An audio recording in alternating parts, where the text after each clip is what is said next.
Chers amis de l'aumônerie, bienvenue à cette nouvelle séance dématérialisée. Merci aux quelques-uns d'entre vous qui nous avez donné des nouvelles, mais nous en attendons encore beaucoup, donc n'hésitez pas à vous manifester et ne soyez pas surpris si certains de vos animateurs vous téléphonent à la fois pour prendre des nouvelles, nous assurer que tout va bien et vous montrer aussi notre proximité en ce temps d'éloignement pour toujours continuer à créer des liens dans notre petite communauté. Après avoir approfondi le mystère de Pâques ces 2 dernières semaines à travers les signes que sont le cierge pascal et la croix glorieuse, je vous propose cette semaine de suivre les pas de la Vierge Marie. En effet, le mois de mai est le mois marial. C'est le mois qui est spécialement consacré à la mère de Jésus. C'est donc l'occasion pour nous de nous tourner vers elle, elle qui prie, qui intercède pour nous au ciel. Alors, c'est vrai qu'on peut se demander parfois, mais à quoi cela sert-il de nous tourner vers la mère de Jésus? Alors que la plupart du temps, nous prions Dieu lui-même, que ce soit le Père, le Fils ou l'Esprit Saint, et donc pourquoi, entre guillemets, s'embêter à nous tourner vers celle qui n'est pas Dieu?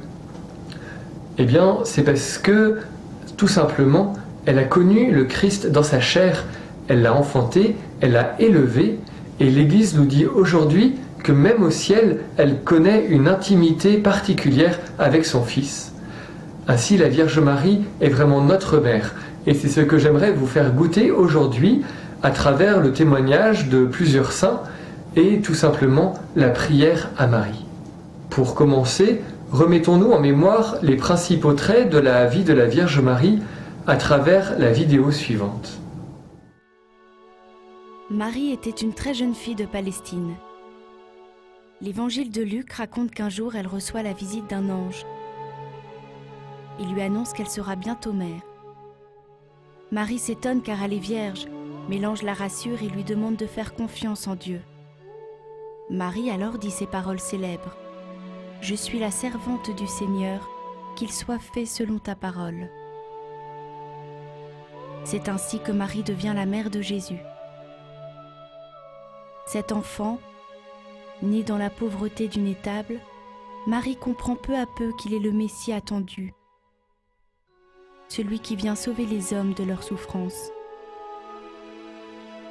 Elle le suivra jusqu'à sa mort sur la croix et sera témoin de sa résurrection. Vous savez que notre paroisse s'appelle Notre-Dame de Clignancourt, c'est-à-dire qu'elle est bien dédiée elle-même à la Vierge Marie, à la mère du Christ. Et plus particulièrement, son nom complet est Notre-Dame de l'Immaculée Conception de Clignancourt. Or, ce nom un peu long et un peu compliqué fait référence, vous le savez, à la fête du 8 décembre où nous faisons mémoire du fait que la Vierge Marie est née immaculée, c'est-à-dire qu'elle n'a pas été marquée par le péché pour pouvoir porter le Christ de la manière la plus pure, sans être marquée par la trace de cette tache originelle qui remonte à Adam et Ève. Il existe de nombreuses représentations de la Vierge Marie dans notre Église. Peut-être n'avez-vous jamais remarqué qu'il en existe déjà une à l'extérieur, sur le tympan, c'est-à-dire sur cette partie qui est entre l'arcade qui recouvre la porte et la porte elle-même, le portail d'entrée. Si nous nous approchons, nous voyons Marie qui se tient là et qui est couronnée par son Fils. C'est-à-dire que c'est le moment du couronnement de la Vierge Marie au ciel où, après son Assomption, c'est-à-dire après sa montée au ciel corps et âme, elle est accueillie par son Fils qui lui donne ce titre de reine, qui la fait régner sur l'univers entier et qui, du coup, lui confie l'ensemble de l'humanité. Et ce qui est intéressant, c'est de voir que cette image est reproduite aussi au fond de l'Église. C'est-à-dire que de part et d'autre de l'édifice se trouve la même scène du couronnement de la Vierge Marie et qui montre à quel point nous la vénérons et nous lui donnons une importance pour notre vie et notre paroisse. Pour goûter combien Marie est notre mère, nous pouvons nous intéresser au crucifix qui est présent dans la crypte de l'église. Ce crucifix est celui issu de la communauté de Thésée, qui est une communauté de moines qui est présente en Bourgogne et qui accueille de nombreux jeunes pour des temps de prière.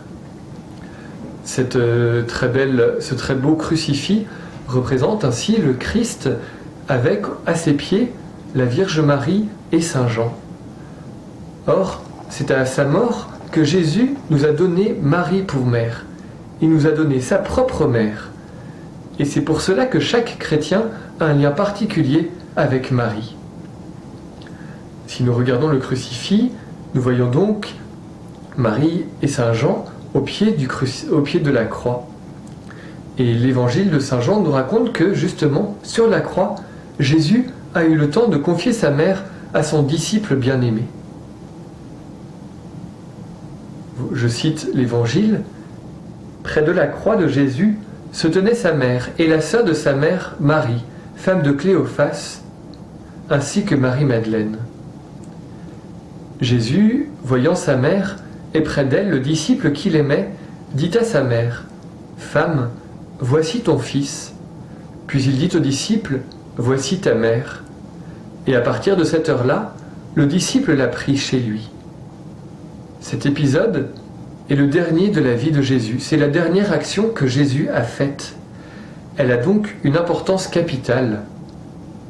Le disciple bien-aimé n'a pas de nom dans l'Évangile, car il représente en fait chacun de nous. Marie nous est confiée. Elle veille donc sur chaque baptisé, mais nous avons également à veiller sur elle, puisque comme Saint Jean, nous la recevons dans notre vie. Marie est donc notre mère. Elle nous est véritablement confiée, comme des fils et des filles qui devons veiller sur elle. Comme dans toute relation, les liens que nous avons avec la Vierge Marie doivent être entretenus. En effet, c'est à travers l'intimité, le dialogue, la prière, que nous pourrons véritablement établir un lien avec elle. Elle est bien sûr notre mère, donnée par le Christ, mais comme nos parents, nous pouvons ne pas leur adresser la parole et faire que la relation soit réduite au minimum. Ainsi, le lien à la Vierge Marie se nourrit et se vit au jour le jour dans une véritable intimité. Parfois, certaines occasions peuvent nous être données où nous goûtons véritablement cette relation maternelle. Un bon exemple peut être donné par la personne de Sainte Thérèse de Lisieux.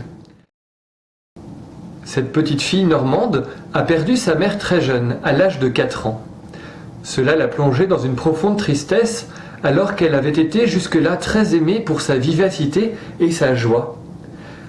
À l'âge de 10 ans, Thérèse tombe malade et personne ne comprend vraiment ce qu'elle a. Elle est épuisée, elle reste clouée au lit et elle est marquée par une profonde dépression, beaucoup d'angoisse qui la tourmente énormément. C'est alors qu'un jour, la très belle statue de la Vierge Marie, qui est présente sur sa table de nuit, la regarde.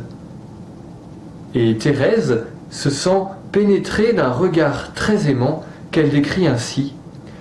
Tout d'un coup, la Sainte Vierge me parut belle, si belle que jamais je n'avais rien vu de si beau. Son visage respirait une bonté et une tendresse ineffables. Mais ce qui me pénétra jusqu'au fond de l'âme, ce fut le ravissant sourire de la Sainte Vierge. Alors, toutes mes peines s'évanouirent. Ah, pensai-je, la Sainte Vierge m'a souri, que je suis heureuse. La Vierge au sourire est alors devenue pour Thérèse une vraie mère, à laquelle elle ne cessera jamais de se confier après avoir compris combien elle l'aimait.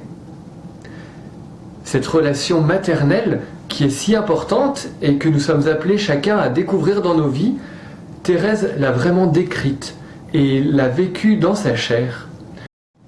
Grâce à Jésus, nous comprenons donc que nous avons véritablement un Père au ciel qui nous aime.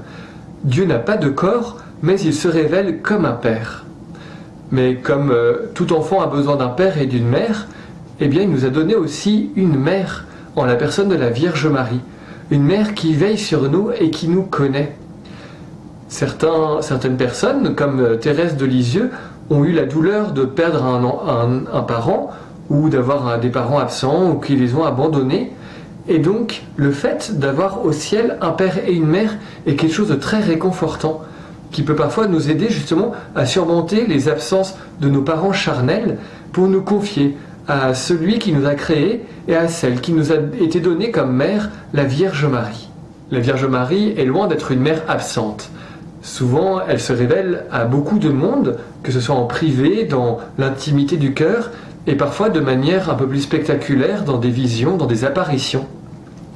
Vous savez peut-être qu'à Paris, il y a justement un lieu d'apparition extrêmement connu, qui a été en plus reconnu par l'Église. Il s'agit de la chapelle de la médaille miraculeuse de la rue du Bac, située dans le 7e arrondissement, sur la rive gauche de la Seine, au métro Sèvres-Babylone. À cet endroit se situe un couvent de religieuses qui s'appelle les Filles de la Charité et fondé par saint Vincent de Paul au XVIIe siècle. Ce couvent existe toujours et à cet endroit, une nuit de 1830, un petit enfant vient réveiller une des religieuses qui dormait, sœur Catherine Labouré. Cet enfant lui dit « Ma sœur, tout le monde dort bien. Venez à la chapelle, la Sainte Vierge vous attend. » Et effectivement, la sœur se lève, s'habille, puis descend discrètement jusqu'à la chapelle où elle attend un long moment avant d'entendre au loin un bruit de pas et de robe qui vient vers elle. Elle voit une dame s'asseoir devant elle, au fond de la chapelle. Elle comprend que c'est la Vierge Marie et elle va s'installer à ses pieds, posant ses mains sur ses genoux, et elle discute pendant 2 heures avec la Vierge. Quelques mois plus tard, Marie va lui apparaître à nouveau. Mais laissons à une autre religieuse, sœur Marie-Madeleine, le soin de le raconter. Quelques mois après, le 27 novembre, Catherine était au milieu de toutes les sœurs. À ce moment-là, il y avait beaucoup de sœurs déjà, et puis de sœurs encore nettes. Et Catherine était au milieu des sœurs, à faire sa prière du soir, 5h30 du soir, la veille du premier jour de l'Avent, du premier dimanche de l'Avent. Et tout à coup, à la place du tableau de Saint-Joseph, qui était devant elle, et qui est encore d'ailleurs dans la chapelle à côté de l'orgue, elle voit la Vierge avec un globe dans les mains. Et la Vierge lui dit une phrase que j'aime beaucoup. Ce globe représente le monde entier et chaque personne en particulier. Et tout à coup, le globe a disparu et des mains de la Vierge sont sortis des rayons. Et la Vierge a dit à Catherine, ces rayons sont le symbole des grâces que je répands sur les personnes qui me les demandent avec confiance. C'est donc grâce à cette religieuse, Sainte Catherine Labouré, que nous avons ces médailles que beaucoup d'entre nous portons, avec d'un côté l'image de la Vierge Marie, dont les rayons sortent des mains et qui inondent le monde de ses grâces, et de l'autre côté, un grand M avec les 2 cœurs, les 2 sacrés cœurs de Jésus et de Marie. Ainsi, Marie se révèle une nouvelle fois comme notre mère, une mère attentive à chacun d'entre nous, qui veut faire du bien sur la terre. Après cette brève présentation de la Vierge Marie, c'est à vous de jouer et de voir comment vous pouvez cultiver la relation que vous avez avec elle. Par exemple, dans votre prière du soir, n'hésitez pas à confier à Marie, notre mère, vos joies et vos peines, à dialoguer avec elle pour lui demander aussi des choses puisque elle est au ciel auprès de Jésus. C'est vraiment maintenant une relation personnelle qui est appelée à se développer et c'est simplement cette relation qui vous permettra de goûter combien la Vierge est importante dans notre vie de foi. Alors comme la dernière fois, je vous propose de terminer cette vidéo par un temps de prière préparé par Marie pour justement nous rapprocher de la Vierge. Ainsi, prenons à nouveau du temps pour nous mettre en présence de celle qui a souri à Thérèse, qui a pris maternellement sur ses genoux les mains de Sainte Catherine. Au nom du Père et du Fils et du Saint-Esprit. Amen. Prions la Vierge en ce mois de mai.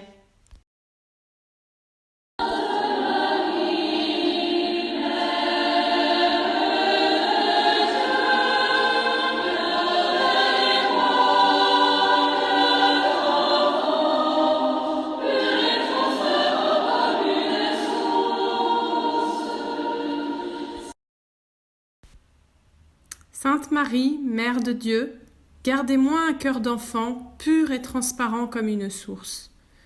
Donnez-moi un cœur simple, qui ne savoure pas les tristesses, un cœur magnifique à se donner, un cœur tendre et compatissant, un cœur fidèle et généreux, un cœur qui n'oublie aucun bien et ne tienne rancune d'aucun mal.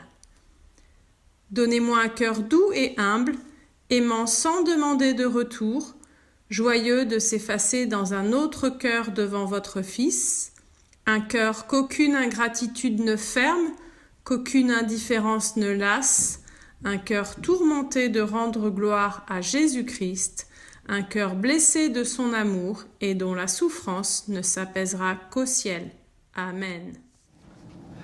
Merci d'avoir suivi cette nouvelle séance dématérialisée. La semaine prochaine, nous nous intéresserons aux apôtres, puisque nous approchons de la Pentecôte et que nous fêterons l'un des apôtres, le dernier, Saint Matthias, jeudi prochain. C'est également la fête de Notre-Dame de Fatima, mercredi prochain, 13 mai.